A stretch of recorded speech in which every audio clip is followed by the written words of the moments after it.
Soyez donc les bienvenus sur LCI pour cette émission. J'avais envie d'avoir la réaction d'une de nos fidèles téléspectatrices, c'est sans doute la plus américaine des Françaises ou la plus française des Américaines, je ne sais pas. C'est Jean Manson qui est avec nous ce matin. Bonjour Jean Manson, merci d'être avec nous. Alors vous êtes... Bonjour, alors on vous a mis la petite musique. Faisons l'amour avant de nous dire adieu. Alors pour paraphraser votre tube, je ne sais pas si Donald Trump va nous faire l'amour avant de nous dire adieu. Je pense que ça a l'air fini pour Trump en tout cas. Vous avez beaucoup suivi cette actualité américaine ces dernières semaines? Ouais, depuis 4 ans, je le suis.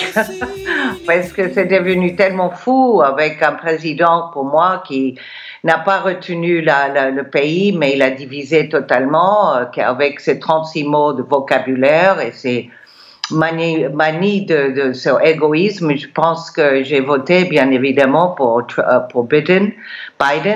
Et j'espère que, bon, on attend que lui...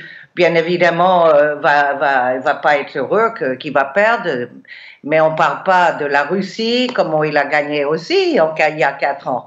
Donc, il y a beaucoup de fausseté. On peut pas dire que tout l'homme, il est complètement mauvais. Il a fait quelques petites choses qui étaient pas mal, mais... Il y a pas mal de résultats économiques malgré tout. Avant le Covid, en tout cas, le taux de chômage était très bas aux États-Unis. Mais en tout cas, est-ce que ça vous fait de la peine, le spectacle assez hallucinant que renvoie votre pays depuis plusieurs jours maintenant, depuis mardi soir?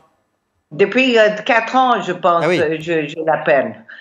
Plus que ça. Je pense que les républicains, ils peuvent trouver quelqu'un de meilleur et de beaucoup plus sensible vis-à-vis de l'humanité, vis-à-vis de la grandeur de l'Amérique, que j'aime de tout mon cœur. Mais je pense que le public, la popularité du vote est la chose la plus importante. Et ça, s'il fallait changer quelque chose en Amérique, il faut peut-être la manière de voter, ça c'est sûr. Ah, c'est vrai qu'il est compliqué la façon de voter. Virginie Legay avait une question pour vous. Oui, c'est compliqué. Vous parliez du choix des républicains comme candidat. Moi, je voulais vous interroger sur le choix des démocrates. Est-ce que Joe Biden est un très bon candidat, même s'il risque d'être élu?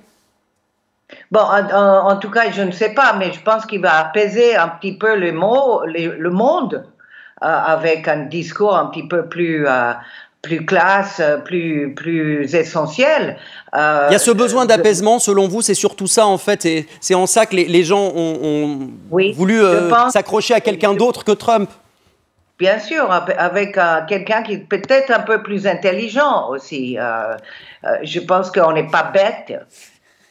Les êtres humains vis-à-vis de beaucoup de choses, même ce qui se passe en France aujourd'hui, on n'est pas bête. Je ne savais pas que vous étiez aussi engagé effectivement anti-Trump, mais là le message est clair. En tout cas, vous vous réjouissez de ce qui se profile a priori sa défaite. Absolument, je suis vive l'Amérique et vive la France. Très bien. Eh bien, écoutez, Jean Manson, on rappelle votre actualité. Vous avez un disque qui s'appelle Latina Sensación, qui existe toujours, et une pièce qui s'appelle Des larmes de crocodile, que vous étiez censé jouer en ce moment en tournée, mais avec le Covid, ça a été interrompu. On croise les doigts pour que vous puissiez reprendre rapidement après le confinement. Merci d'avoir été avec nous, Jean Manson. Merci à vous et vive Joe Biden. Très bien, on a bien compris votre message.